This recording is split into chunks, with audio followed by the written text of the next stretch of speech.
Shalom, ¿cómo están? Bienvenidos nuevamente acá a otra entrevista, a un nuevo podcast aquí en la Torá en el Jardín.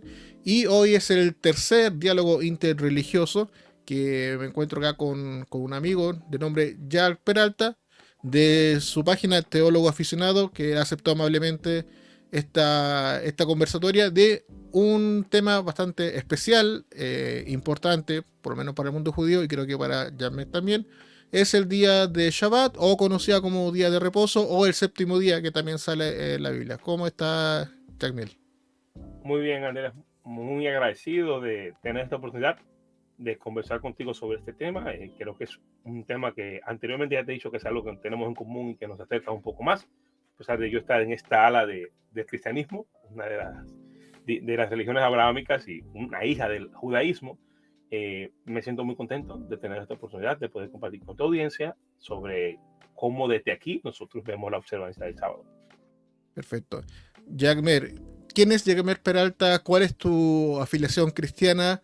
Y cuéntame un poquito sobre eso y el tema del día asado, la importancia que tiene detrás contigo esto. Bueno, yo, como dice, Jack Peralta o Jack Mer, que es mi nombre correcto. Eh, yo soy cristiano de cuna. Mi familia es protestante, cristiana protestante. Vengo de una familia de líderes en la iglesia, pero a los 18 años yo me separé de algunas prácticas religiosas de mi hogar y me moví hacia otra denominación cristiana. O sea, fui por mucho tiempo evangélico pentecostal y a los 18 años me uní al adventismo del séptimo día y es por ahí por donde comienzo a conocer el tema del séptimo día como día de reposo del sábado. Y desde hace 12 años que estoy siendo adventista del séptimo día. Soy anciano ordenado de la iglesia. Para los que, si tu audiencia no conoce el término, es como en la iglesia adventista tenemos un estilo más o menos episcopal de dirigir la iglesia. Está el pastor principal, que tiene muchas iglesias, y las iglesias son dirigidas por los ancianos locales, por los obispos locales. Entonces, yo soy anciano ordenado de iglesia, he sido anciano con 5 o 6 años, colaborado de la mano con varios pastores, cuidando la iglesia, he sido director del área de grupos celulares, de cómo coordinar la evangelización a través de los hogares, y actualmente estoy sirviendo en la iglesia como anciano y como especializado en los proyectos de capacitación a los líderes en mi iglesia local. Entonces, soy estudiante de teología. eh, Me faltan 2 años para culminar mi carrera de teólogo con la esperanza de llegar a ser pastor y servir más de lleno en el ministerio. Y como ya mencioné, desde los 18 años he sido adventista, y para mí el sábado es una de las cosas innegociables en mi práctica de la fe. Bueno, se me olvidó decirte feliz sábado. Estamos grabando esto en sábado. Feliz sábado. Si nos saludamos los adventistas durante el sábado. Y para mí el sábado ha sido una bendición. Y siempre que tengo la oportunidad de decirle a la gente sobre el sábado y de demostrarle a la gente sobre el sábado, lo aprovecho. Y hay una historia muy importante, con esto quiero terminar de introducirme, de una señora que trabajamos en el mismo lugar, pero ella solo me había visto y eso. Y cuando mi anterior pastor fue y como topó con ella y le empezó a dar estudios bíblicos, ella fue a la iglesia y me vio y dijo, yo lo conozco a él. Él trabaja donde yo trabajo y él nunca ha ido a trabajar un sábado. O sea, ella no sabía mi nombre, no sabía nada de mí, sabía que yo nunca había ido a trabajar un sábado.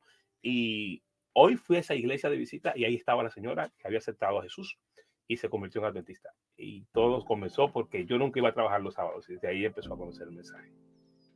Bien interesante la historia esa, la última, de esta señora, la particularidad que no deben trabajar día sábado. En mi caso, como cierto, como judío, no trabajamos en general el día sábado, no hacemos casi nada de labores, más que nada el tema de la sinagoga, la liturgia y el día estudiar Torah, que básicamente es lo que se hace en el día de Shabbat y Shabbat Shalom también.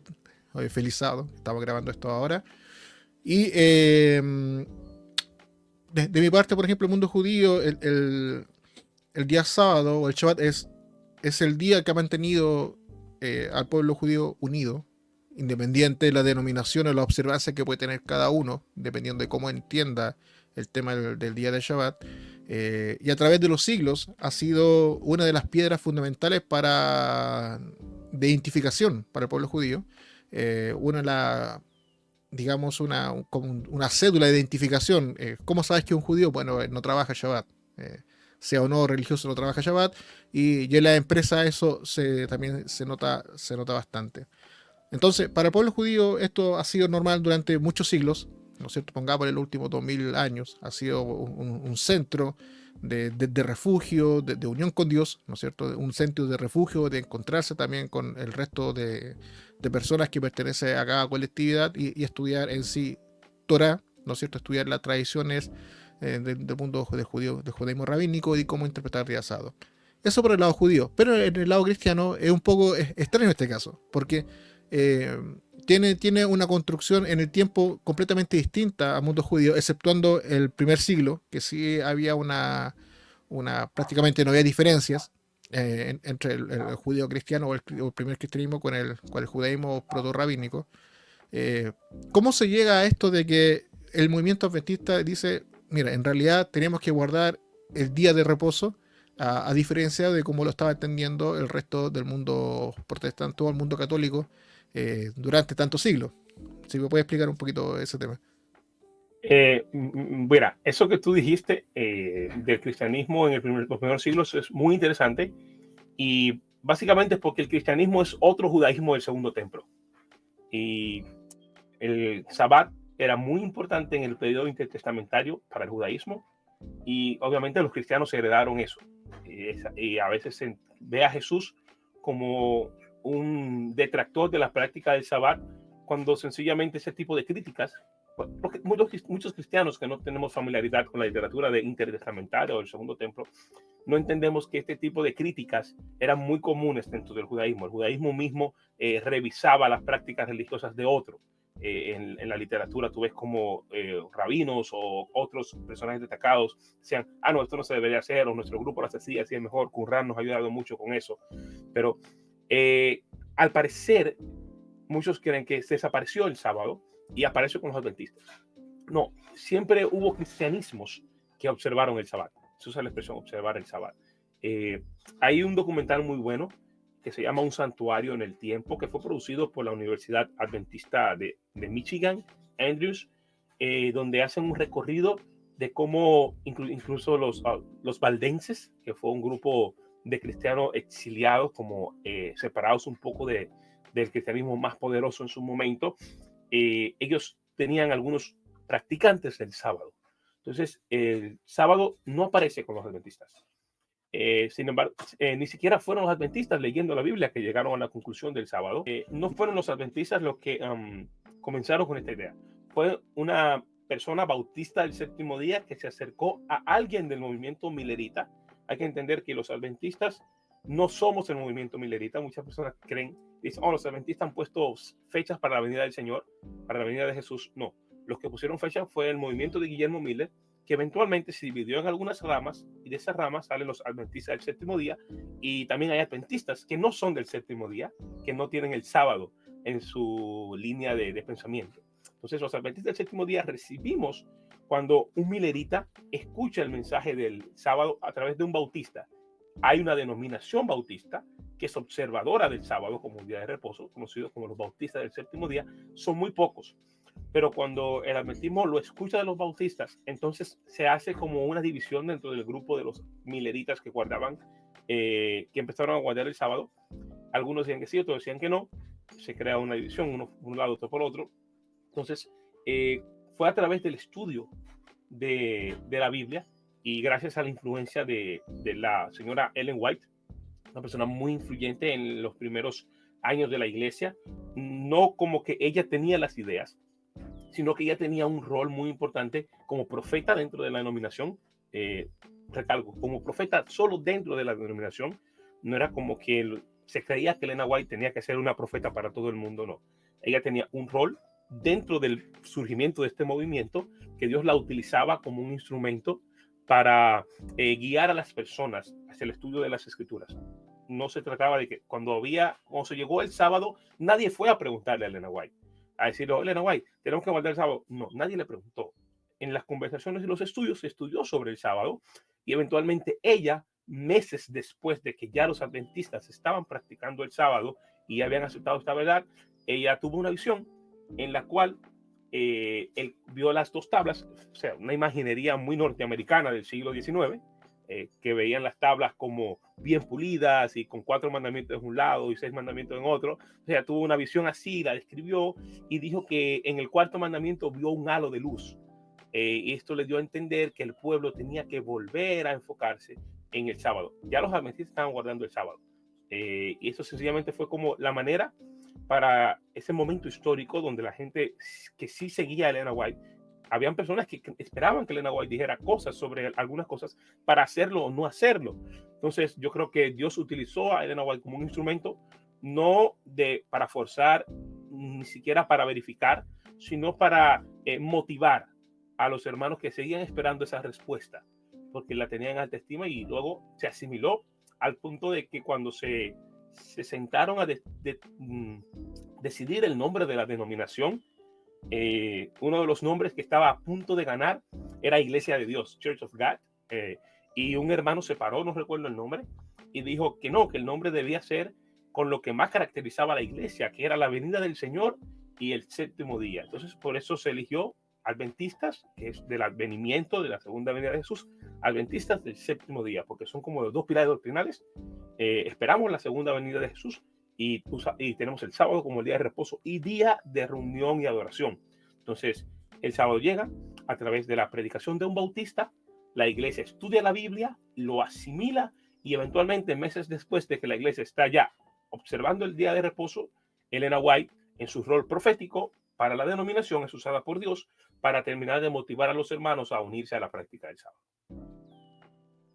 Perfecto. Mencionaste varias cosas interesantes, y una de las cosas que estábamos de acuerdo es que en su primera etapa del movimiento cristiano tenía esta observancia de día sábado porque era lo normal, lo común para judeos cristianos, y obviamente todas las personas que no judías que se fueran agregando tenían que reunirse en este caso con sus líderes judíos en sus inicios, que después ya sabemos a través de la historia eso fue cambiando, pero el primer día de la semana para muchas personas piensa que es el día domingo automáticamente, según lo que ellos leen, pues leer en el Nuevo Testamento. Algunas traducciones lo traducen directamente como día domingo, pero en el mundo judío funciona distinto. El mundo judío, el primer día de la semana es al atardecer del día sábado, es decir, al momento que estamos grabando, atardeciendo en mi país o ya en Estados Unidos, comienza el primer día de la semana, que Yom Rishon, que vendría siendo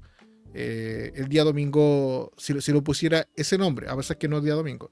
Entonces, cuando uno lee, creo yo, el Nuevo Testamento dice, y se reunían en sus casas el primer día de la semana, se refieren después de haber tenido su servicio en su sinagoga local, porque hasta el día de hoy se mantiene la costumbre de cenar, terminando el día de Shabbat, y posteriormente el mundo judío rabínico le va a colocar el nombre de Abdalá, donde se enciende la última vela, se toma vino y se compartía una comida, que es la última seuda, que eso es Abdalá, que se hacía terminando ya y comenzando el primer día de reposo. Que en la antigüedad la gente se iba a sus hogares a comer. Entonces, esa costumbre, posiblemente después, obviamente, que no es el momento para hablarla acá, terminó pasándose al siguiente día y se hizo la costumbre, pero en algún momento ese día se volvió más importante que el otro, y ahí se divide el mundo ya cristiano con el mundo judío. Yo creo que no es que se vuelva más importante, es sencillamente que ocurre un fenómeno, y es que los cristianos somos expulsados de la sinagoga, eventualmente. Y al quedarnos sin sinagoga, la práctica del Sabbat se transforma. Y la mayoría son judíos, no se pueden reunir, no pueden empezar a caminar un montón de tiempo, porque hay incluso un reglamento de 1 kilómetro y 100 metros, creo que es, para no caminar en sábado. Entonces, cuando somos expulsados de la sinagoga, eso tiene que forzar un cambio en la práctica religiosa. No podemos caminar mucho en sábado, no podemos hacer negocio en sábado, pues posiblemente los primeros cristianos empezaron a quedarse en casa en sábado, a esperar el paso de Sabbat, y eso transformó al día después de la puesta de sol del Sabbat en el espacio de reunión religiosa. Y fue simplemente como una defensa. Tenemos que reunirnos, pero sin quebrantar el mandamiento. Y es obvio, Pablo, cuando llegaba a una ciudad, lo primero que buscaba era la sinagoga. ¿Por qué? Porque él era un judío. Y es interesante que Lucas, siendo un gentil, recoge que Jesús iba a la sinagoga los sábados. O sea, Lucas es un gentil escribiéndole para un gentil y recoge esta idea de que Jesús iba a la sinagoga, demostrando que Jesús era un judío practicante, diciendo que esa era su costumbre, ir a la sinagoga cada sábado. Y Mateo escribe en el año 70. El cristianismo ya estaba un poco maduro, ya tenía forma. Cuando recoge las palabras del sermón escatológico de la montaña de Mateo 24, hay una frase que es muy interesante, que no tendría sentido si los cristianos hubiesen cambiado desde el principio el sábado por el domingo. Y es que Jesús les dice que su huida no sea en Sabbat. Jesús a eso, pues refiriéndose a la destrucción de Jerusalén, que su huida no sea en sábado. Hay muchas evidencias en el Nuevo Testamento. Aquí tengo un libro, te lo voy a mostrar. Este libro que se llama El sábado en las Escrituras y en la Historia. Aquí. Este es un recorrido editado por Kenneth Strand, un adventista, donde analiza todas las apariciones del sábado desde la perspectiva bíblica e histórica. Hay otro libro también que estuve leyendo en esta semana, escrito por un brasileño que se llama Alberto Tim, que habla sobre el sábado en las Escrituras y estudia tanto el periodo testamentario, el Antiguo Testamento y el Nuevo Testamento. Pero el sábado sí era importante y por eso lo recoge el Nuevo Testamento. Estamos hablando de una literatura que se produce ya por lo menos el primer libro 10 años después de la muerte y resurrección de Jesús. Y si tan rápido hubiese cambiado el sábado por otro día, no hubiese necesidad. Y como ya te mencioné antes, las discusiones de Jesús con la práctica del sábado, con el ala farisaica, con una de las alas farisaicas, eran más bien por su manera religiosa y la liturgia que ellos adjudicaban a la práctica del sábado, no sobre el sábado mismo. Que Jesús estuviera en el templo sanando a una persona con la mano seca en sábado, era porque Jesús iba al templo en sábado. O sea, como que solamente nos fijamos con, oh no, Jesús que sanó a alguien. Sí, pero estaba en el templo ese día. ¿Qué hacía Jesús en el templo? Y el autor te pudo ocultar que estaba en el templo para no vincularte el sábado con las prácticas religiosas. No, pero el autor te dice que estaba en el templo. Los primeros cristianos, en su mente, los autores del Nuevo Testamento, veían el sábado como algo parte de su práctica religiosa. Y hay mucha discusión sencillamente por un versículo, que es el versículo creo que es más significativo en esta discusión, que es en Apocalipsis 1:10. Es donde Juan dice, estando yo en el Espíritu en el día del Señor. Esta expresión griega, kuria gemera, que no aparece en ningún lado del Nuevo Testamento, y aparece en una de las cartas no recuerdo el nombre, de uno de los primeros padres apostólicos. Creo que es de Clemente, si no me equivoco. No estoy seguro. Pero la expresión kuriake aparece en otra carta, que no está en el canon. Juan utiliza la expresión kuriake gemera, y sobre eso se ha hecho una discusión. Y sí es muy probable que eso sea un domingo. Sí es muy probable que el kuriake gemera sea un domingo, porque no tiene paralelos con la expresión Día del Señor en el Nuevo Testamento ni en la Septuaginta. La expresión Día del Señor, de cuando el Señor venga, es el gemera jukrios, que no es lo mismo que kuriake gemera. Entonces, algunos dicen que quizás Juan se equivocó. En vez de decir gemera jukrios, dijo kuriake gemera. Yo digo que no tiene sentido porque Juan tiene muchas alusiones a las Septuagintas correctas y también el texto hebreo. Pero sí es probable que, como dice el historiador Justo González, que el kuriake gemera sea específicamente el domingo de Pascua. Y a mí me parece correcta esa idea, que los cristianos, siendo judíos, que ya habían pasado por las ideas como de tener el sistema ritual con fiestas, haber visto la aparición del Purim, la aparición del Hanukkah, que sumaran a su práctica religiosa un día especial como cristianos que fuera el domingo de Pascua por la resurrección. Me parece lógico, ya viendo como su evolución, la evolución de su religión primaria, que fue el judaísmo, ahora el cristianismo, que no era una nueva religión, sino que era otro tipo de judaísmo, que agregaran un día al año para festejar la resurrección y que fuera exactamente el domingo después el domingo de Pascua. Para nosotros domingo de Pascua es domingo después del último sábado de Pascua. Entonces, para mí tiene sentido que el kuriake gemera sea una vez al año. Y Justo González explica cómo los primeros cristianos ese domingo, no todos los domingos, hacían bautismo, hacían una cena especial, hacían un culto especial, y solamente ese domingo. Los primeros cristianos tenían el sábado como día de reposo, y el domingo era el domingo de Pascua, el domingo de la celebración, pero el domingo de la semana era sencillamente una inflexión. Tenemos que hacer algo después del sábado, como cristianos, reunirnos. Y se creó a través de la práctica, y la práctica se llegó a convertir en un día especial, pero no porque fuera designado, sino porque el sábado era muy importante y al pasar el sábado, pues hacían cosas que no podían hacer en el sábado. Sí, eso último justamente lo que estaba pensando, como en el día de Shabbat, en el mundo judío hay ciertas, digamos, restricciones, cosas que no se pueden hacer, y solamente un día dedicado a hacer cosas que tienen que ver con la liturgia, con sea, la sinagoga, el aquilado o donde estén reunidos, referentes a cosas con Dios. Las cosas que estén fuera de eso es para el resto de la semana. Y lo que mencionaste el libro de Juan, según entendí, estarían haciendo alusión a la Pascua, al Pesaj, que hablando del día de la resurrección, que tiene sentido lo que después menciona el día de la resurrección, el día del Señor, lo que van a hablar después, haciendo alusión a Jesús, y que tiene un paralelo dentro de lo que está mencionando en el mundo judío. En el mundo judío, para que se entienda, Pesaj, que el próximo mes, para el mundo judío de pasada, el próximo mes viene Pesaj. Para nosotros la Pascua ahora es fin de mes. Claro, sí, claro, que nosotros este año tenemos un año bisiesto, tenemos un mes de Adar, segundo. Tiene un 13º mes este año. Un 13º mes. Este año es un año bisiesto, que se dice, tenemos un mes más. Para encajar ciertas cosas del calendario. Bueno, pero es otro tema. A lo que yo quería apuntar es que la Torá tiene el mandamiento de cómo contar o cómo celebrar Pesaj. Y hay una festividad que, si bien ya en la actualidad está junto con la festividad de Pesaj o Pascua, que es la festividad de Bikurim, que es cuando se presentaba la primera ofrenda digamos, al templo de las primeras semillas, y era al día siguiente del día de reposo.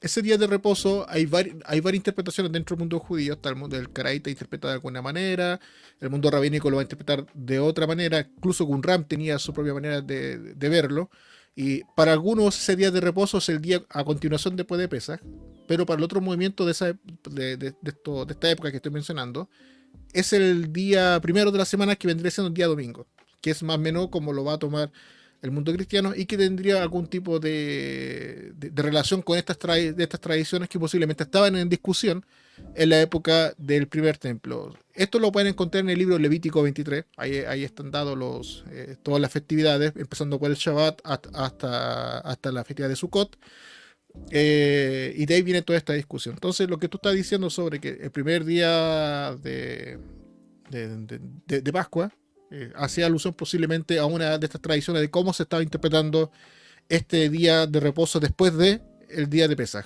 ¿Cuál era? ¿Esa a continuación de Pesaj o era el primer día de la semana después del día de descanso que puede haber sido Shabbat? Claro.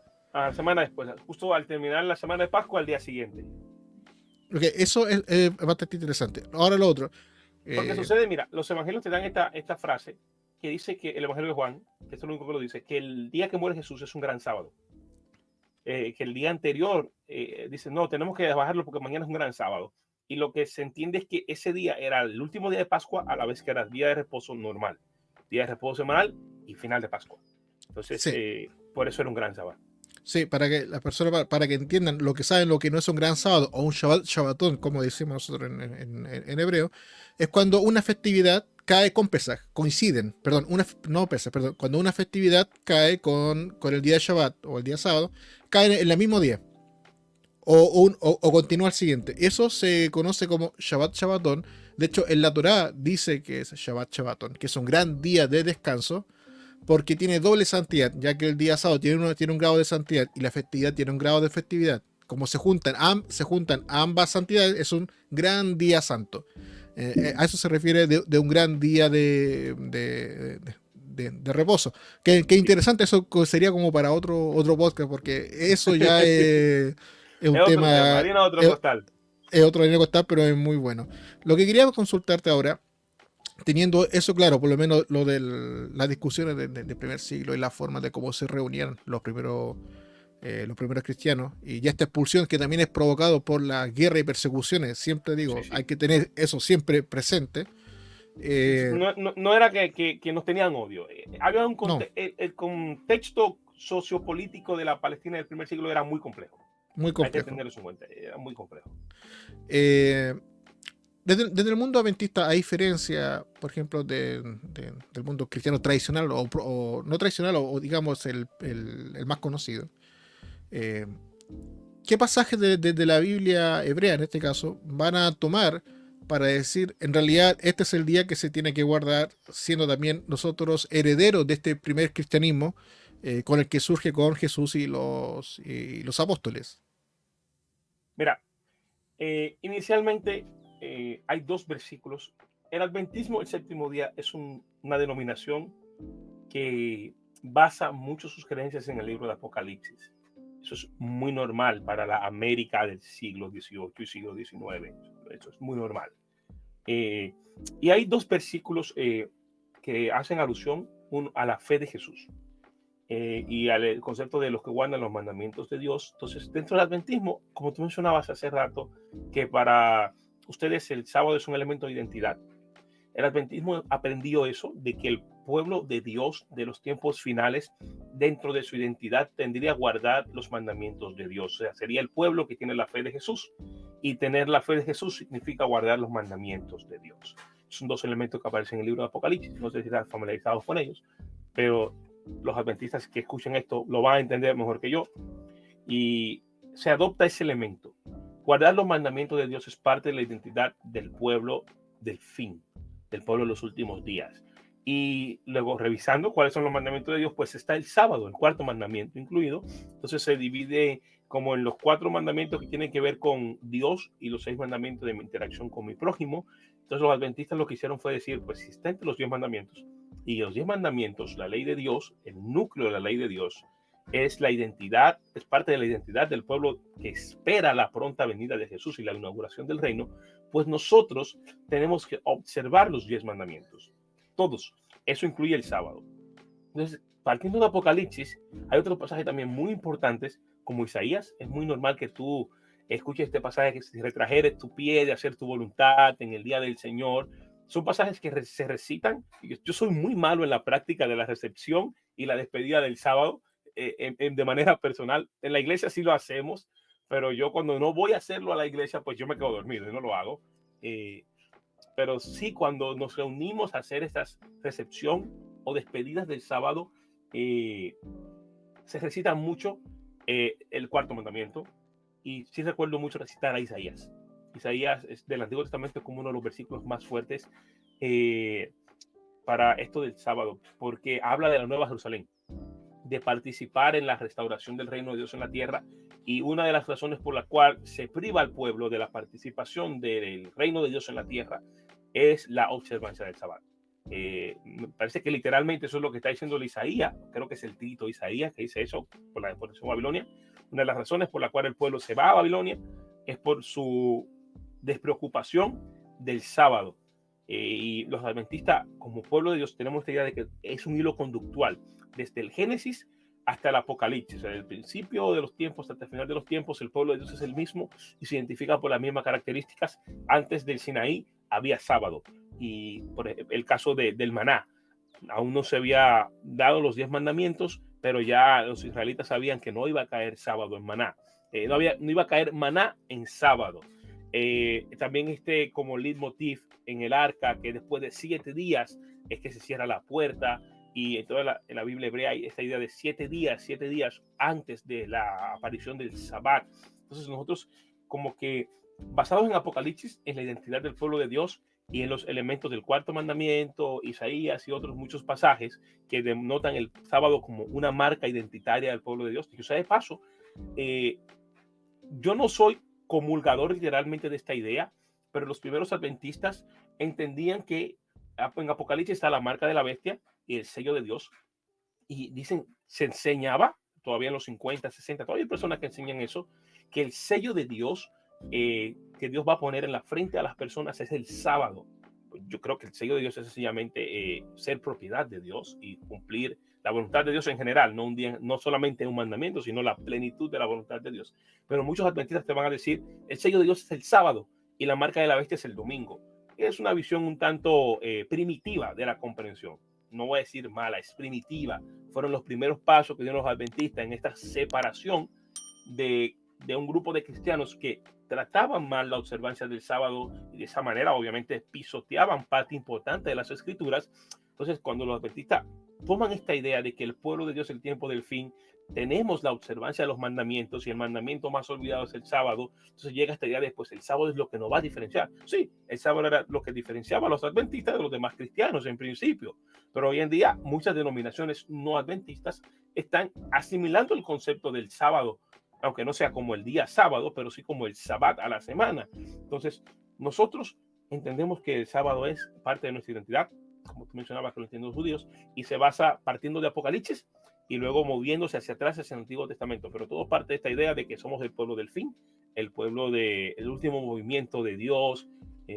Otro día podríamos discutir sobre eso, pero esa es la idea primitiva del adventismo. Somos el pueblo del fin, somos el pueblo que va a ver la venida física del Señor a la tierra, y nuestra identidad está en los mandamientos. El mandamiento olvidado es el sábado, y ya moviéndonos de Apocalipsis hacia atrás, pues se amplía la teología del sábado, pero todo parte de eso, de la identidad del pueblo del tiempo del fin.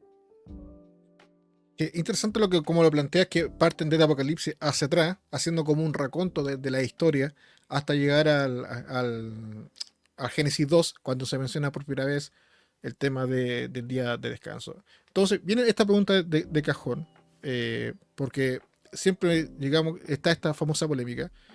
Si el mundo cristiano, la ley está abolida, por lo cual no tiene ninguna obligación de guardar ningún tipo de mandamiento, entonces tampoco tenemos una obligación de guardar un día sábado, porque pertenece a la ley mosaica, que es para los judíos y no para el pueblo, digamos, no judío. ¿Cómo responde eso más o menos el mundo adventista? Porque básicamente es como el punto de partida de la controversia de guardar o no guardar Shabbat, como lo hacían los primeros judíos cristianos. Un adventista te daría un cuchillo y te diría, mátame. No, si es un chiste eso que se hace muy recurrente, pues toma un cuchillo y mátame, porque ya la ley está abolida. Realmente este concepto de ley abolida es muy complicado, y los primeros cristianos no lo entendieron, y se debe mucho a que lamentablemente nuestros reformadores leyeron mal a Pablo. Confundieron al Pablo del primer siglo con un cristiano de la Alemania del siglo XVI. La realidad de la iglesia romana con las ideas de Lutero y de los demás reformadores no era en el contexto de Pablo, y la reforma leyó a Pablo mal.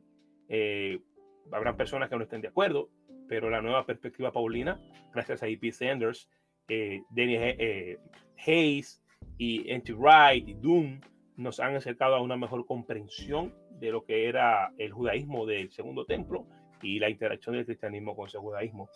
Pero lo que sí enseña el Nuevo Testamento es que hay un elemento no que queda abolido, sino que queda satisfecho. La expresión telos en griego, que es final o propósito, Cristo es el telos de la ley, es el objetivo de la ley. Y él mismo dice, yo no he venido a abolir. Y vuelvo y te recargo, Mateo escribe eso 30 años después de la muerte, 40 años después de la muerte y resurrección de Jesús. Y si él hubiese entendido que Jesús vino a eliminar la ley, ¿por qué pone en los labios de Jesús en el año 70 que Jesús está diciendo, yo no vine a abolir la ley? O sea, es que a veces pensamos como que los evangelistas están escribiendo justo ahí cuando Jesús está diciendo las cosas, pero hay un contexto de 30 y tantos años, casi 40, en lo que Mateo todavía encuentra importante reescribir que Jesús dijo, no he venido a abolir la ley. Entonces, si Mateo entiende que no ha venido a abolir la ley, era importante 35, 40 años después de haber resucitado Jesús, eso nos da una idea de que el concepto de abolición de la ley no era un concepto como lo tenemos nosotros. Y Mateo escribe mucho después de Pablo. Pablo es de los primeros escritores del Nuevo Testamento. Y Gálatas es una de las cartas primeras de Pablo. Tesalonicenses y Gálatas son de las primeras cartas de Pablo. Y Santiago es de los primeros escritos del Nuevo Testamento. Jesús es más que el punto de destrucción o de finalización, es el punto de satisfacción. Me imagino que hoy en día los judíos no van a matar una cabra al santuario, o a la sinagoga, o al templo, donde se reúnan una vez a la semana, o cada vez que cometen un pecado no van y matan una oveja. Y tampoco, me imagino, todavía mandan un macho cabrío al desierto para hacer No, todo eso nada. Hace como 2000 años nada de eso. Exacto, la religión evolucionó en el judaísmo, igual que en el cristianismo. Solo que el cristianismo dijo que esas cosas tenían sentido en Cristo. Que el sentido de esas cosas era que Cristo muriera y resucitara. Por eso Juan recarga que Jesús es el Cordero Pascual. Y obviamente muere en Pascua. Por eso Juan demarca que fue un gran sábado, como decíamos anteriormente. Era el día de finalización de Pascua, donde se iba a sacrificar un cordero, era Sabbat, y Jesús el día anterior, pues muere como Cordero Pascual y lleva a la cúspide este concepto de la libertad que se vivía en la Pascua, en el Pesaj.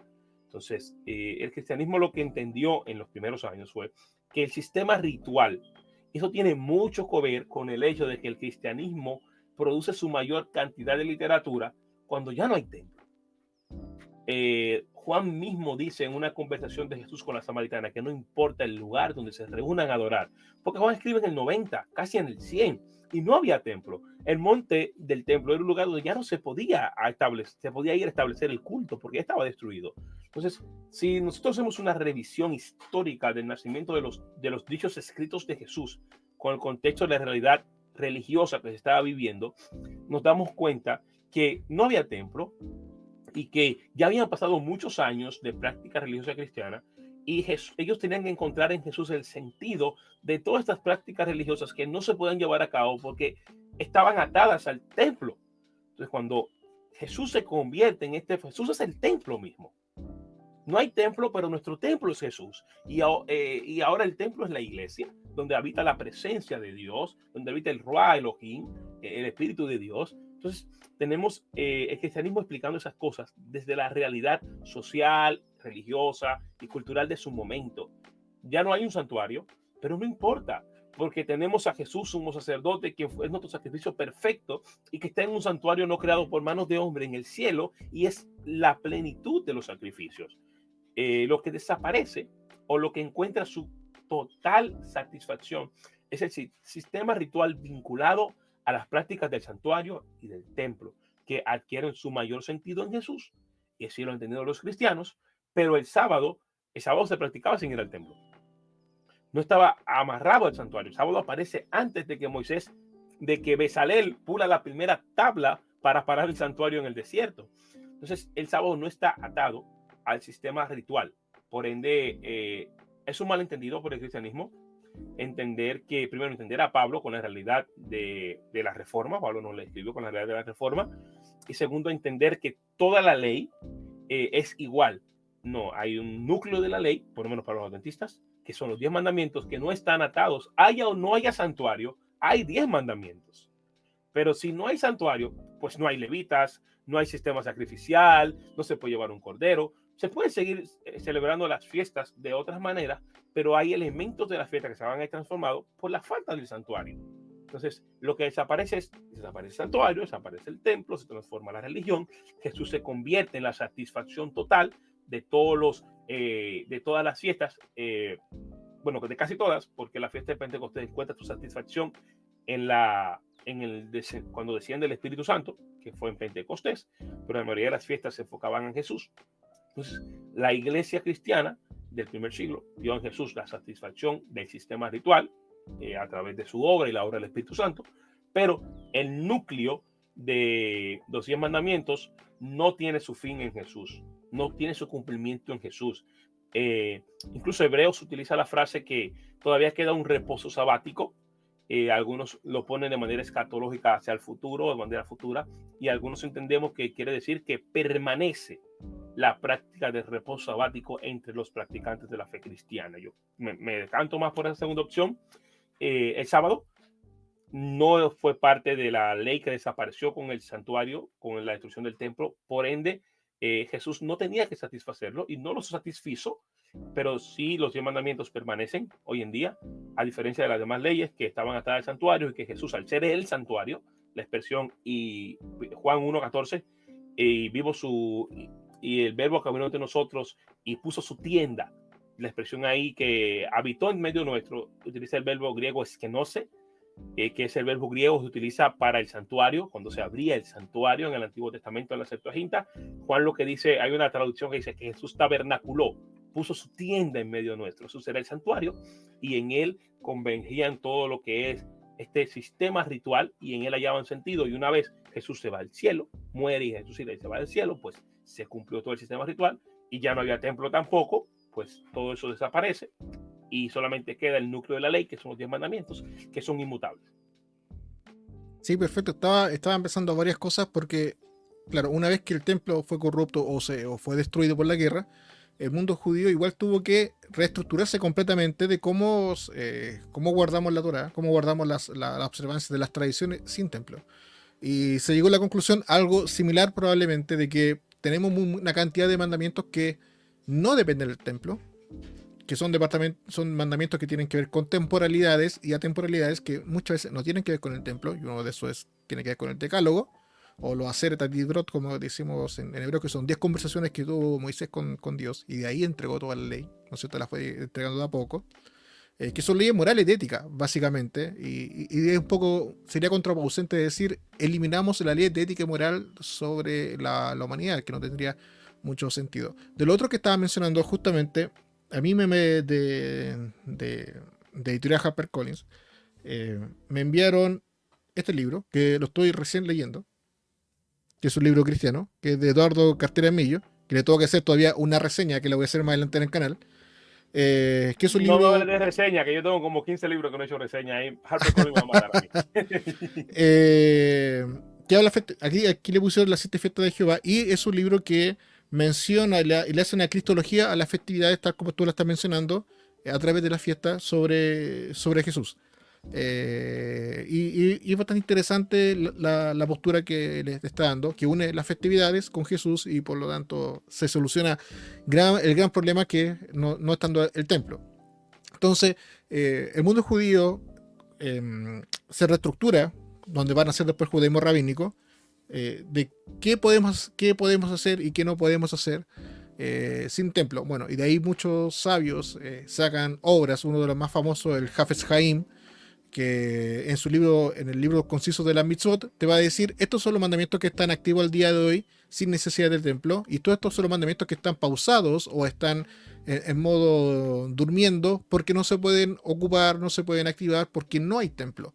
Por lo tanto, pongamos un número al aire que no recuerdo, tenemos 300 mandamientos que no tienen ningún tipo de uso, porque tienen que ver directamente con el levita, con el rey, con el templo, con los sacrificios, con algunos temporales que son exclusivamente con la tierra de Israel, y tenemos otra cantidad de mandamientos que tienen que ver, que se pueden cumplir en la diáspora, en otro tipo de tiempo, también con las festividades, tipos de comida, cosas de ética y moral que no dependen del templo, sino que dependen del ser humano y algunas cosas con Dios. Entonces, me da la impresión que se llega como a la misma idea, pero con distintos caminos. Pero el punto sigue siendo el mismo, el punto, el final. Claro, lo que decíamos al principio, el cristianismo es un judaísmo del segundo templo. Y se enfrenta a la misma realidad religiosa que se enfrentó el judaísmo en los primeros 100 años. O sea, son judíos que tienen a Jesús y están viviendo lo mismo que están viviendo los judíos que no tienen a Jesús. Surgen las mismas preguntas, solo que quieren un punto de referencia para las respuestas distinto, porque el cristianismo tiene a Jesús, tiene un Mesías ya realizado, esa es principalmente la diferencia que nos separó, que los cristianos tenían al Mesías realizado y las demás áreas del judaísmo no, tenían un Mesías en espera. Entonces nosotros, bajo la realidad del Mesías ya realizado, pues reinterpretamos la Torá, el Tanakh, y reinterpretamos la historia que está ocurriendo. Sí, ahora, derechamente me acordé, porque justo lo tenía acá anotado, y una de las cosas que a mí amigos cristianos me han dicho sobre este tema del día sábado, que si bien el mundo judío no se lo impone a nadie que no sea judío, porque lo entiende que no es una obligatoriedad, está bien dicho, siempre me cuestan estas palabras, una obligación. Que no sea una obligación para personas que no sean judías. Ahora, si lo quieren hacer, por lo menos desde la Reforma, son libres de hacerlo, no hay ningún problema, y participar con judíos no hay ningún problema, a diferencia de otras ramas que sí son más celosas y dicen, no, esto solamente es de nosotros, y para ellos no hay ningún tipo de obligación. El mundo cristiano por lo general me contesta sobre lo que sale en el libro de Hechos, ¿no es cierto?, donde se le dan ciertas prohibiciones que son alimentarias, básicamente, Aunque a veces siento que se le olvida el siguiente versículo que dice que Moisés ya tiene donde se le predique, ¿no es cierto?, cada día Shabbat en la sinagoga. Eso quiere decir que la práctica estaba, sino que tienen la prohibición de comer esto, pero tienen que seguir aprendiendo sobre Moisés.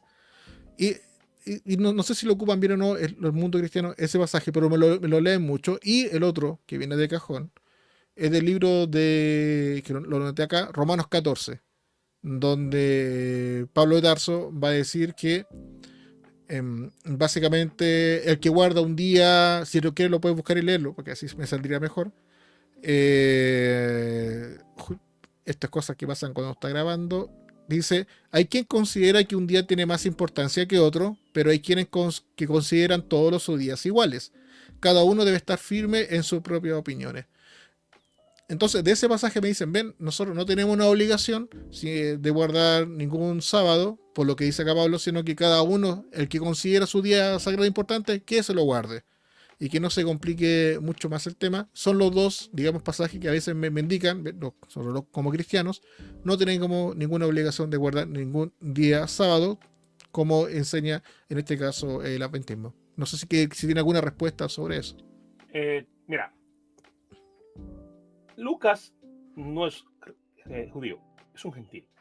Y como te mencionaba que decía que Jesús se reunía los sábados, Lucas es un gentil escribiendo en un gentil. Y la realidad del sábado él la mantiene para mostrársela a Teófilo, que es su receptor inicial. Cuando llega al libro de los Hechos, pues él dice que Pablo iba a la sinagoga los sábados. ¿Y qué sucede? Que en el libro de los Hechos ocurre una cuestión que es que a veces los cristianos pasamos por alto. Cornelio es el perfecto ejemplo de esto. También el eunuco. Vamos a poner el ejemplo del eunuco. ¿Qué hacía un eunuco de otro país, viajando kilómetros, para estar en una fiesta de una religión tan local como era el judaísmo en Palestina o en Jerusalén en ese momento? ¿Qué hacía ese hombre viajando tantos kilómetros para estar ahí en esa fiesta? Y al irse, se llevaba un rollo, un fragmento de uno de los profetas más importantes para el judaísmo del segundo templo, que es Isaías. Eso nos dice que este hombre estaba familiarizado con la religión. Que muy probablemente lo que pasaba era esto, Andrés, en el primer siglo. Que para los del Imperio Romano, la circuncisión era una mutilación. Y muchos romanos no daban el paso completo al judaísmo por no circuncidarse. Porque el judaísmo les pedía circuncidarse y esto era una piedra de tropiezo para ellos, porque para ellos era mutilar su cuerpo. Luego Pablo se refiere a los judíos más restrictivos como mutiladores del cuerpo por la circuncisión. Pablo también era romano de cierta manera. Entonces tenemos al eunuco que cuando le explican que Jesús es el Mesías de Isaías, se dice, y que aquí hay agua, aquí impide que yo sea bautizado. Pero también tenemos que acabo de mencionar, se me olvidó el nombre ahora, Cornelio. Y Lucas usa una expresión que Cornelio era un hombre piadoso y que daba limosnas. Cornelio era un hombre que iba a la sinagoga los sábados, pero no se había circuncidado. La mayoría de los gentiles que tienen interacción con el cristianismo en el libro de los Hechos ya eran casi judíos. No, estaban guardando el sábado. Los justos de las puertas se les conocía. Los justos de las puertas. Exacto. Cornelio se iba a la sinagoga. ¿Cuál día iba? Iba el sábado. El eunuco pues estaba saliendo de un sábado festivo. O sea, tenía interacción con los sábados. Entonces, en el libro de los Hechos, los gentiles que se convierten, exceptuando el carcelero de Filipos, que no era para nada, son personas que ya están dentro de este ciclo ritual de la observancia del día de reposo y de los días de reposo, porque están cerca del judaísmo. Pablo, pasando a Romanos y a Colosenses, que son los dos pasajes más utilizados, o sea, en Hechos, esas personas ya guardaban el sábado. Esta idea de que son solo algunas leyes que se le aplican, sí, pero ya eran personas cerca del judaísmo, probablemente que solo les faltaba circuncidarse. Y que entonces la iglesia los acoge sin circuncisión, bajo el concepto de Jeremías, de que la importancia está en la circuncisión del corazón. Jeremías es el que dice eso. En el libro del profeta Jeremías dice que hay una circuncisión del corazón que es más importante que la circuncisión física. Entonces, el cristianismo toma esta idea y se la da a los gentiles para que puedan participar de Cristo. Ahora, ustedes pueden ser parte del cristianismo, de este nuevo judaísmo, porque son circuncisos del corazón a través de Cristo y no hace falta que se mutilen el cuerpo, porque yo sé que para ustedes eso es un problema. Pues vengan, disfruten los beneficios del reino, pero solamente tienen que tener un corazón dedicado al Señor. Tienen que ser circuncisos del corazón. Entonces ahora pasamos a Pablo, que en Romanos y en Colosenses, él parece estar hablando de que no hay un día más importante que otro. Y si hacemos una lectura tratando de homogeneizar el pensamiento de Pablo, Romanos es muy complicado de entender, Romanos 14, porque no tiene mucha información, pero en Colosenses 2, la idea de que ningún día es mejor que el otro va acompañado de el que come o no come. Esto nos aclara de que lo que Pablo está hablando en Colosenses es de los días de ayuno, que no hay un día para ayunar mejor que otro, que se puede elegir cualquier día. Sabemos que los fariseos creo que eran martes y miércoles, o lunes y miércoles que ayunaban. No manejo bien ese dato porque Okay, los creo días que de eran ayuno... los lunes y los miércoles, creo que eran que los fariseos ayunaban, si no me equivoco, y eran estrictos en esos días. Entonces, algunos judíos tenían exactamente un día de ayuno, que si no era ese día de ayuno, pues ellos pensaban que estaba mal. Entonces, en Colosenses, Pablo lo que dice es, bueno, manteniendo la idea de que el cristianismo es un judaísmo del segundo templo, no hay un día mejor que otro para ayunar. El que come lo hace para el Señor, el que no come lo hace para el Señor, y el que determina un día y el que no determina otro día, pues para el Señor lo hace. Es lo que dice Pablo en Colosenses, que el día de ayuno es irrelevante. La práctica de la dedicación del ayuno es lo que tiene relevancia cuando se hace para el Señor. Y comprendiendo que Pablo era un hombre coherente y que iba a la sinagoga los sábados y que dijo en una ocasión que el día de ayuno no era lo importante, sino el ayuno, pues yo puedo pensar y concluir que Romanos 14 también habla de estos días que no son los días de sábado, sino los días de otras actividades religiosas que se consideraban igual de importantes, pero que no necesariamente tenían que hacerse en un día específico. Sí, perfecto, estoy conforme con con la respuesta, porque por lo general son los pasajes que el mundo cristiano, por lo menos, me ha mencionado, sobre de guardar o no guardar ciertas cosas. Y esto es bueno con lo que mencionaste al principio del podcast, sobre las nuevas perspectivas de Pablo de Tarso, que se está estudiando bastante. Y no es una idea tampoco nueva, es de 1970 que se empieza a estudiar nuevamente a Pablo. La nueva perspectiva paulina ya es vieja perspectiva paulina realmente. Ya tiene, ¿cuántos? 50, 60 años que se está Sí, como estudiando. 50, 60 años. Sí. Para poder entender este personaje y su teología tan complicada como para judíos, como para cristianos, que al parecer no se entendió como se debería haber entendido por la falta de información y, como yo siempre digo y siempre recalco, por la época agitada que se está viviendo. Y ya que yo me sumo a las palabras del profesor Mario Sabán, Pablo quería que entrara la mayor cantidad de gentiles, ¿no es cierto?, para que Jesús volviera, se cumpliera el número, se acabara Roma y empezara el reino teocrático, milenario, el último día de descanso, como está mencionado. Y para el pueblo judío hay que sacar a todos los paganos para que llegue el Mesías, y que finalmente el punto es el mismo, es para que se inicie el reino teocrático, ¿no es cierto?, se restauren las cosas. Que la finalidad es la misma. Entonces, en estas nuevas perspectivas de Pablo, se está buscando entender nuevamente que Pablo no está atacando la ley, sino que es un mal entendimiento que tiene que ver con algunas tradiciones judías que existían y que están registradas dentro del Talmud. En caso de que viniera el Mesías, la ley tiene que sufrir una modificación, en especial el tema sacerdotal, más que el resto de los mandamientos. Por ejemplo, en el judaísmo se dice: cuando se construya nuevamente el templo y se inicie la época milenaria, se va a seguir necesitando los sacrificios animales. Y ya algunos rabinos van a decir: no, de hecho ya no van a haber sacrificios animales, sí van a haber ofrendas de paz. ¿Y cuál es la ofrenda de paz? Los vegetales, que se va a hacer presentar nuevamente esta premisa de bicurín, de semillas, de frutas, que eso es lo que se va a seguir presentando, en este caso al rey junto con el rey Mesías, a Dios, pero los sacrificios animales ya no van a ser necesarios porque está viviendo una época de utopía, que al final del día es lo que se está apuntando. Y aquí algunos profesores, y el más conocido para la gente de la red social, Antonio Piñero, se toma de esa idea para decir: de acá Pablo se toma, para no decir que la ley está abolida. Por lo tanto, el día sábado continúa vigente hasta el día de hoy para el mundo cristiano. Que, bueno, es súper amplio el tema y es complejo, pero hay que entender a analizarlo. Pablo y el tema de la ley requiere todo un estudio. Se siguen haciendo estudios, no se entiende. por completo por esa desapropiación del judaísmo del segundo templo. Pero yo creo que se ha hecho un buen trabajo desde la nueva perspectiva paulina, pero hace falta que ese trabajo se lleve a la praxis. Se ha escrito teológicamente y teóricamente mucho sobre que Pablo sí está a favor, pero no se ha reevaluado la práctica cristiana a la luz de esa realidad. Es difícil. Yo quería proyectar algunos pasajes de la Biblia, de ahí comentar un poquito de ellos, que esta va a ser como la última parte de la entrevista, para que no se haga tan larga. Y si quedamos cortos, y si la gente en los comentarios tienen dudas, consultas, preguntas, las pueden dejar. Y si hay buenos comentarios, podemos hacer una segunda más adelante, una segunda parte que también sería interesante. Déjame proyectar algunas cosas. Déjame ver dónde lo tengo acá. Acá en mi Word, compartir. Acá le voy a dar zoom para que todos puedan ver. Traje de la versión de la NBI, que es como la más neutral que yo encontré.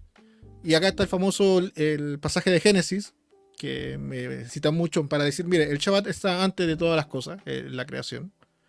Génesis 2.3 dice, Dios bendijo el séptimo día, lo santificó porque en ese día descansó de toda su obra creadora, que me imagino que son los pasajes que ocupa el mundo del adventismo para su estudio del día sábado. Luego tenemos el Éxodo 20.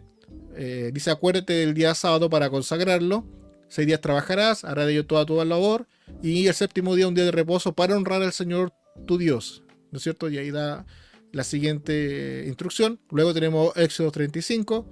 Moisés reúne a toda la comunidad de Israel, ¿no es cierto? Y da una orden de cumplir. Y lo primero que dice, trabajen durante 6 días, pero el séptimo día Shabbat será para usted un día completo consagrado al Señor.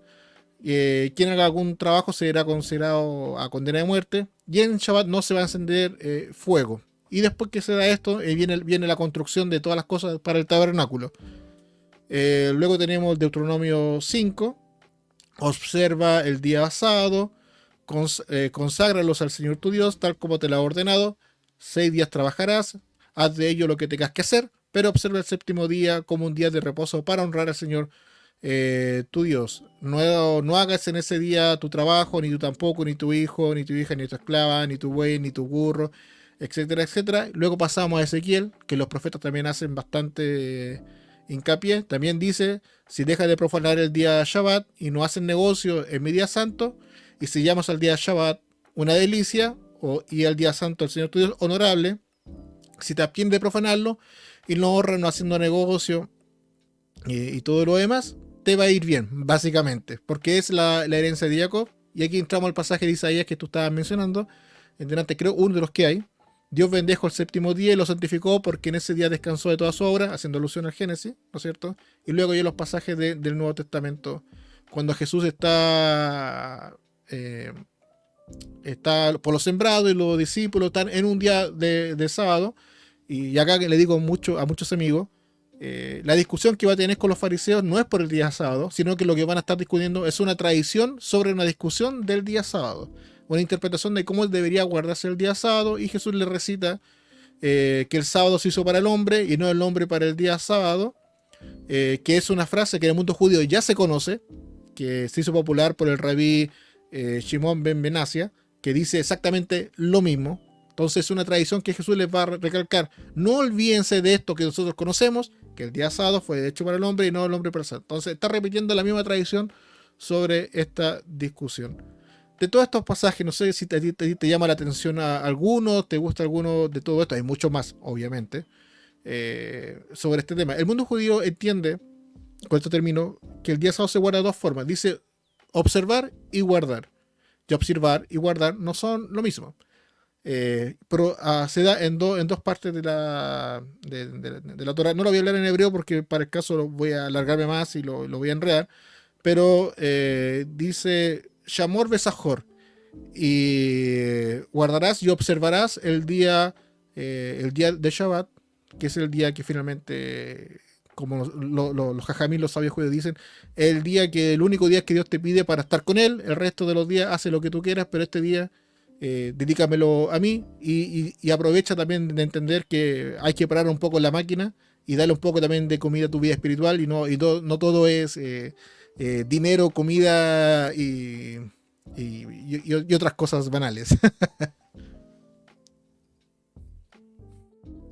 Mira, ese pasaje de Marcos, bueno, Jesús en el Nuevo Testamento, Jesús siendo el Señor del sábado, es muy interesante y creo que deberíamos prestarle más atención, así como tú dices, al contexto que da origen a las frases. Por ejemplo, esta mañana yo hablaba en la iglesia sobre el concepto del rapto y Jesús utiliza una frase de tribulación cual no hubo antes en la tierra, y esa frase aparece primero en el libro de los Macabeos. Yo explicaba el contexto de la frase Macabeos y cómo esa frase posiblemente mantenía el mismo contexto en la mentalidad de Jesús cuando Mateo la escribió, que era el contexto de la persecución de los escogidos. Entonces, como tú mencionas, un rabino también tiene una fraseología similar. Jesús tiene muchas ideas similares a los rabinos. Y yo no veo en este pasaje un argumento en contra del sábado. Que Jesús diga el sábado fue hecho para el hombre y no el hombre para el sábado. Está diciendo específicamente que el hombre tiene un beneficio al observar el sábado. Y que Jesús diga que Él es Señor del sábado, no está diciendo yo estoy aboliendo el sábado. Está incluyendo el sábado como parte de su dominio, como parte de este reino que Él está inaugurando en la tierra. Entonces, creo que Marcos 2, y hay que entender qué era lo que estaba pasando. Como tú dijiste, no era una discusión sobre el sábado, era una discusión sobre la tradición. Es como también, por ejemplo, los adventistas no comemos cerdo, no comemos mariscos, no comemos nada que tenga pezuña hendida y que no rumee. Para comer una carne tiene que ser de pezuña hendida y rehumeante. Y si es del mar, tiene que tener escamas. No puede ser sin escamas. O sea, es una cuestión de Levíticos 11, que también se puede practicar sin santuario. No está atada al santuario. Entonces, pasa en Marcos y en los evangelios que no nos fijamos en los contextos. En el caso de la discusión de Jesús, que dice que no es lo que entra, sino lo que sale, porque obviamente en la mesa de un judío no iba a haber comida no kosher, y lo que iban a comer ese día era comida kosher. Entonces Jesús no está hablando de que ahí hay un pedazo de puerco, hay un pedazo de conejo, hay un pedazo de no sé, de anguila eléctrica. No, está diciendo que los fariseos, con su ritualismo de poner hasta un coladorcito para que no cayera una mosca sobre el vino porque era dulce y traía mosca, se preocupaban más porque no cayera esa mosca, pero en su práctica religiosa pues eran unos hipócritas desde la perspectiva de Jesús, que también era un fariseo pero de otra ala. Entonces en Marcos Jesús no está diciendo nada en contra del sábado, está hablando de la práctica hipócrita de este grupo farisaico que se acerca para recriminarle algo que ellos saben que no es cierto. Es como cuando le dicen, si se le cae un animal en un hoyo, ¿no lo van a sacar? Y ellos se quedan callados y no le responden. Pero yo en esta semana estaba leyendo, y creo que es en el libro de los jubileos, que dice que si se cae un animal en un hoyo en sábado, que no lo saquen. Y me parece que es en el libro de los jubileos que dice eso, y que es una literatura producida por el Segundo Templo. Entonces, no había una forma homogénea de guardar el sábado en el primer siglo. Sí, lo que mencionaste justamente en los libros de los jubileos, hay que entender, y siempre, sí o sí, tenemos que traer un tema histórico. Cuando se escribe el libro de los jubileos, lo que se está combatiendo al mundo judío es precisamente la observancia del Shabbat del mundo griego. El mundo griego estaba cortando el día pasado, entonces, para que el mundo judío que se estaba asimilando, esa es la historia, el contexto también del libro Macabeo, pone ciertas restricciones, y aquí entramos a hablar un poco de lo que son los Hasidim, que no son los Hasidim o Hasidis que conocemos al día de hoy, sino que es un movimiento que es anterior al mundo fariseo, que coloca ciertas reglas que son herederas de la gran asamblea o la Queresa de Gedolá de Shimon HaTzadik, sobre la observancia del sábado, para que el pueblo de Israel no se volviera a asimilar, y colocan ciertas restricciones para evitar que rompa el día sábado. Posiblemente el libro de los jubileos tiene esta tradición, como tú lo traes, que son una interpretación de cómo guardar el día sábado y no romperlo. Otra cosa que mencionaste durante la entrevista es que Jesús sanó el día Shabbat y le critican por eso. Y Jesús básicamente también le recarga otra interpretación que hay sobre el Shabbat, sobre la vida y la muerte o la enfermedad. Se aplica un término que se llama pikuar nefesh en hebreo, que básicamente es, si la vida está de por medio y está en peligro, o una enfermedad le puede provocar un peligro de muerte o enfermarla demasiado, todos los mandamientos de la Torah quedan nulos por la vida de la persona, porque el libro de Deuteronomio dice que vas a vivir por los mandamientos y no morir por los mandamientos. Por lo tanto, si vas a morir por una prohibición, esto queda nulo porque la persona tiene que vivir, no morir por los mandamientos. Entonces se queda nulo y está permitido encerrar el Shabbat, que hasta el día de hoy también incluso se circuncida en Shabbat. Entonces, te das cuenta que el No, día de pero Shabbat, si bien fíjate es solamente esto, que el mismo Jesús le dice, los sacerdotes pecan en sábado, porque porque el trabajan. sacerdote trabaja en sábado, y su trabajo se concentra en el sábado, pero era obra para Jehová, obra para Yahweh. O sea, no es como que todas estas leyes, yo leí un libro hace unos años, se llama Sangre Judía, no recuerdo, quizás tú lo has leído, de No un lo judío conozco. sefardí, y ahí yo aprendí el concepto de vallado de la Torá, que es este concepto de cosas que se ponen antes del pecar para que tú como que tropieces con muchas cosas que no te dé la oportunidad de llegar a romper el pecado. Entonces, el sábado estaba lleno de estas limitaciones, de, por ejemplo, que escupir. ¿Por qué no puedes escupir? Porque se hace lodo, y si haces lodo, estás propenso a usar tu mano para hacer barro, y si hace barro, pues vas a hacer una figura o algo y ya pecaste porque trabajaste.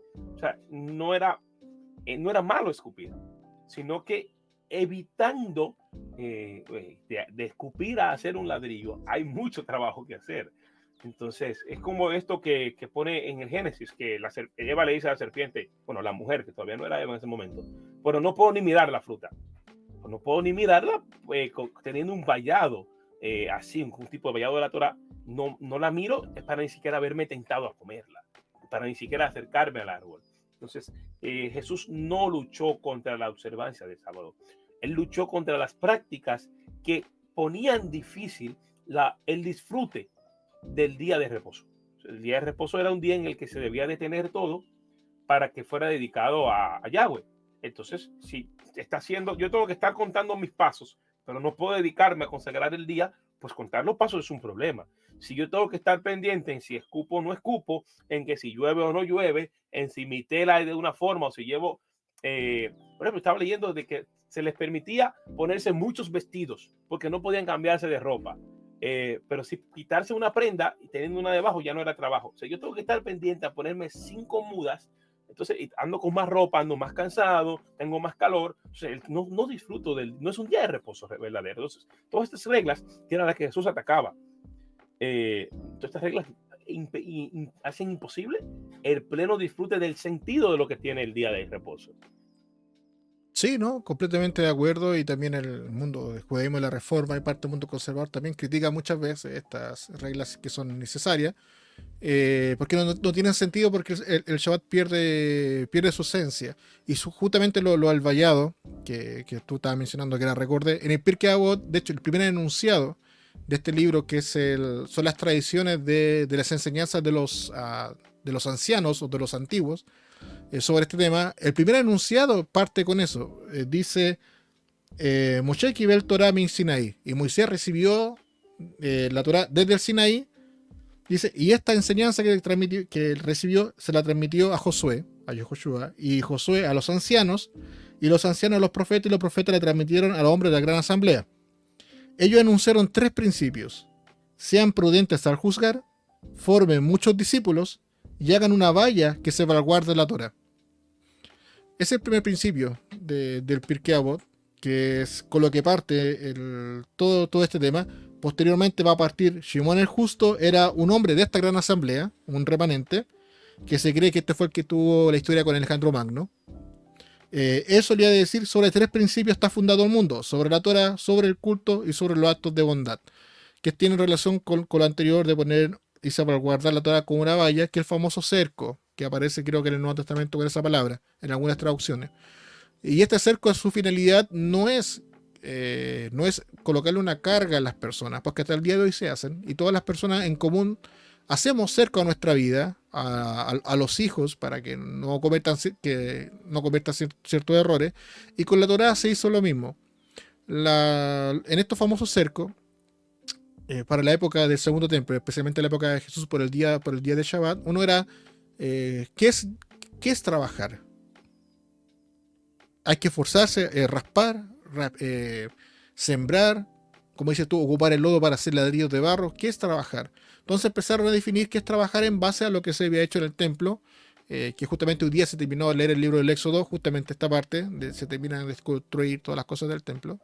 todo lo que está enumerado ahí, que se van a conocer como las 39 melajot o trabajos del templo, son los que van a estar prohibidos después para el día de Shabbat. Entonces, de ahí vienen todas estas discusiones durante siglos, que son teologías que se van desarrollando entre medio de las sectas, y Jesús va diciendo, esta sí, esta no, esta sí, esta no, esta sí, esta no. Que era algo habitual.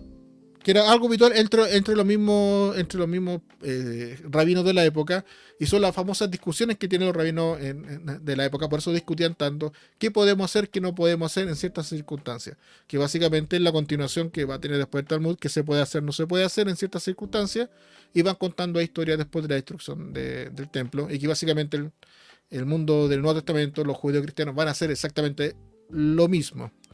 Eso, yo creo que ya vamos a ir terminando. Ya se nos pasó la hora, 1 hora 10, una hora. No espera, fue rápido, estuvo bastante Tranquilo, bueno. que Auronplay dura 4 horas. Es que hablar del tema del Shabbat para mí me gusta, porque tiene muchas aristas, muchas cosas. Y ya escuchar a una persona cristiana hablar también con esa pasión sobre el día sábado, y entenderlo de una forma distinta como lo entiende el mundo habitual, también es bastante interesante. No sé si tiene palabra al cierre sobre este tema, o si tiene algo más que decir también adelante. Decir que los que no tienen el placer de disfrutar del Shabbat, del reposo semanal, se lo están perdiendo. Para mí es una bendición de tener mi familia, de tener a mis hijos, enseñarles que la vida no se va a acabar porque un día no nos ocupemos de las cosas que nos ocupamos los otros días, y confiar en Dios. Para mí siempre ha sido un testimonio. Perder empleos y tener que rechazar ofertas de trabajo. Yo recuerdo que cuando estaba más joven, uno de los mejores trabajos lo perdí por el sábado, porque no me lo dieron. Pero también tuve otros trabajos que no eran tan buenos como ese, pero sí me daban la oportunidad de mantener mi fidelidad y mi confianza en Dios, y nunca me hizo falta nada. El sábado es sencillamente una forma de expresión de tu confianza en Dios. Para mí no es un tema religioso, no es un tema de liturgia, de que está cargado sobre mí, no. Es mi expresión de yo decirle a Dios, ¿sabes qué? $200 más en el cheque no me hacen falta, porque yo sé que tú te vas a encargar de mis necesidades, y tú te vas a encargar de mí y de mi familia, y no me ha hecho falta nada. Y te voy a decir la verdad, las veces que he obtenido dinero, no directamente por mí, quizá alguien, algo así, dinero de sábado, es la vez que más he gastado dinero. O sea, como que no me ha rendido el dinero. El dinero de sábado a mí no me rinde. Y te entiendo yo perfectamente. Te entiendo perfectamente. Sí. Entonces, yo confío en Dios, y yo invito a todos los que escuchen este podcast, que sean cristianos, a que recuerden que Dios no nos hizo como máquinas, y que si para Dios fue importante darle a su pueblo, que no hablamos de eso, del contexto del antiguo cercano oriente, de la aparición del sábado en el antiguo cercano oriente, que era una rara avis. El séptimo día no era un día de reposo en el antiguo cercano oriente. Otro día podríamos hablar de eso. Podríamos tener 5 podcasts más hablando del sábado. Hay mucho que tocar ahí. El sábado es una seña particular, literalmente, del pueblo de Dios en el Antiguo Testamento, en el Tanakh, el pueblo judío, en el periodo del Segundo Templo, y fue una seña particular del cristianismo del primer siglo. Y creo que sería muy bueno que, como cristianos en el siglo XXI, en un mundo tan ajetreado y que va tan rápido, recuperáramos el Shabbat como una seña particular de nuestro cristianismo, que se somete a la voluntad de Dios y que sobre todo confía en que Dios provee sobre todas nuestras necesidades. Perfecto, muy bonitas palabras al cierre. Y me acordé de la película, no sé si la viste, de 1958, si no me equivoco, de los 10 mandamientos, que es muy famosa, que hay una escena donde está Moisés parado así con Ramsés, que todos se paraban así en esa época de las películas, y está construyendo una ciudad importante, no recuerdo el nombre, y llega el faraón, y y dicen, es cierto que tú a los hebreos le estás dando un día de descanso. Entonces le dice, sí, porque es mejor tener esclavos vivos que construyan rápido, que esclavos muertos, que por el cansancio. Que no construyan nada. Que no construyan nada. Entonces te das cuenta que incluso las películas reflejan ese día de descanso, y como te digo, el día Shabbat finalmente ha guardado el pueblo de Israel al pueblo judío durante siglos y lo va a seguir guardando, independiente que tal vez entre una línea y otra lo entendamos de alguna manera distinta en algunos detalles, pero finalmente sigue siendo el mismo, seguimos estudiando Torah. Yo acá grabando, dicen, oye, pero ¿cómo un judío está grabando un día sábado? Bueno, estamos hablando de Torah, básicamente, estamos hablando de la escritura y se está cumpliendo el objetivo. Así que muy agradecido contigo, Jack Meyer, por esta entrevista, me gustó mucho. Espero una segunda parte, tal vez más detallada para Gracias a otras ti por la cosas. invitación. Y no se olviden suscribirse al canal. Voy a dejar las redes sociales de Jagmer en su página Teólogo Aficionado. Va a estar en la descripción. No olviden suscribirse al canal, compartir, comentar si tienen dudas, preguntas. Después se las hacemos llegar a Jagmer ahí para que las puedan contestar si él quiere. Y nos estaremos viendo en otra ocasión, en otro podcast, acá a la Torah del Jardín. Que tengan todo su buen Shabbat, inicio de semana para todos. Shabbat Shalom y nos vemos en otra ocasión. Chao, chao. Chao, chao, Jagmer. Bendiciones.